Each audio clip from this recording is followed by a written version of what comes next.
Hello दोस्तों, एक बार फिर से स्वागत है आपका हमारे YouTube चैनल आज मैं रजनी में।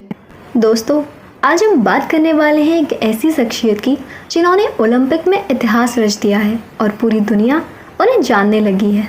जी हाँ, हम बात करने वाले हैं नीरज चोपड़ा की, जो टोक्यो ओलंपिक में गोल्ड मेडल जीतने वाले भारत के पहले खिलाड़ी बने हैं।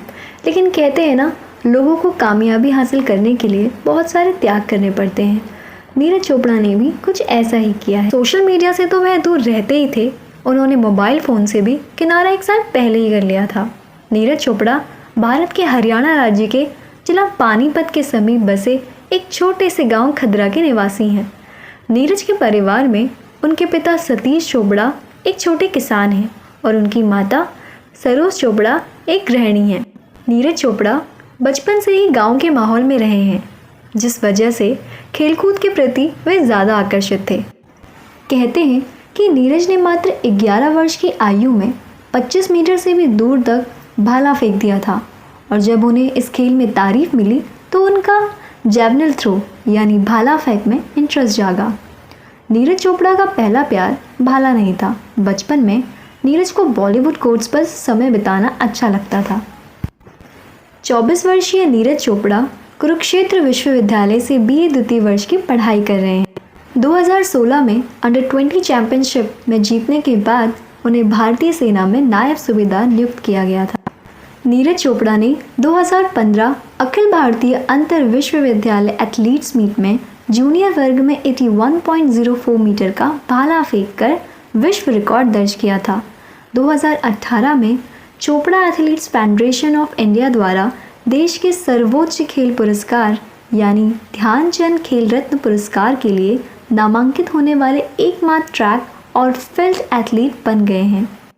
मात्र 25 वर्ष की उम्र में नीरज चोपड़ा के पास बड़े बड़े अवार्ड्स हैं। नीरज चोपड़ा को एशियाई खेलों में उनके अद्भुत प्रदर्शन के लिए 2018 में भारत सरकार द्वारा अर्जुन पुरस्कार से भी सम्मानित किया गया था।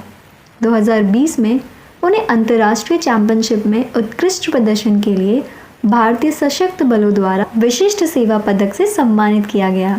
2021 में उन्हें टोक्यो ओलंपिक में उनके प्रदर्शन के लिए मेजर ध्यानचंद खेल रत्न पुरस्कार से भी सम्मानित किया गया था। गणतंत्र दिवस 2022 पर नीरज को पद्मश्री पुरस्कार से नवाजा गया। टोक्यो ओलंपिक स्वर्ण जीतने के बाद वह सितंबर 2021 में अपने माता पिता को अपनी पहली उड़ान के लिए ले गए थे। नीरज चोपड़ा ने इसके बारे में इंस्टाग्राम पर भी शेयर किया है। घर की आर्थिक स्थिति ठीक ना होने के बावजूद नीरज ने बहुत ही मुश्किलों से जैवलिन थ्रो के लिए भाला खरीदा था और मात्र 7,000 रुपये के भाले से उन्होंने प्रैक्टिस शुरू कर दी थी, क्योंकि जैवलिन थ्रो का भाला 1.5 लाख का आता है। नीरज चोपड़ा भले ही आज देश के नागरिकों के दिलों में छाए हुए हैं, लेकिन असलियत ये है कि उनका शुरू से ही कोई कोच नहीं रहा है। जब उनका इंटरेस्ट इस गेम की तरफ बढ़ता गया तो वह हर रोज़ इसकी कम से कम 7 से 8 घंटे प्रैक्टिस करते रहे। थ्रो के सही माध्यम को समझने के लिए उन्होंने YouTube का भी सहारा बनाया। हर दिन वीडियो देखते और अपने परफॉर्मेंस में सुधार करने की कोशिश में लगे रहते थे। पिछले साल टोक्यो ओलंपिक में नीरज चोपड़ा ने अपनी अद्भुत स्वर्ण पदक जीत से पूरे देश को गौरवान्वित किया था। उसके बाद नीरज चोपड़ा को भारत सरकार की ओर से कई राष्ट्रीय पुरस्कार भी मिले। ये अवार्ड जीतना देश के लिए खेलने वाले हर खिलाड़ी का सपना होता है।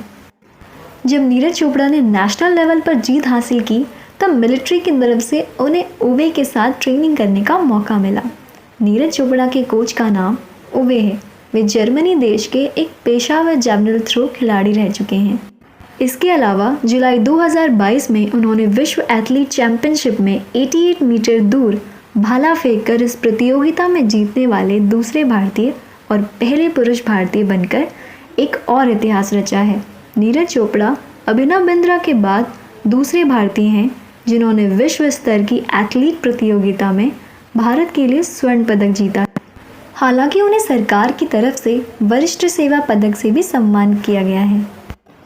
तो ये थी Olympic gold medallist Neeraj Chopra की कुछ अनकही बातें। अगर वीडियो इन्फॉर्मेटिव लगा हो तो हमारे चैनल को लाइक, शेयर, सब्सक्राइब और कमेंट कर दीजिएगा। मैं मिलती हूँ आपसे अगली ही ऐसी स्टोरी के साथ। तब तक के लिए धन्यवाद।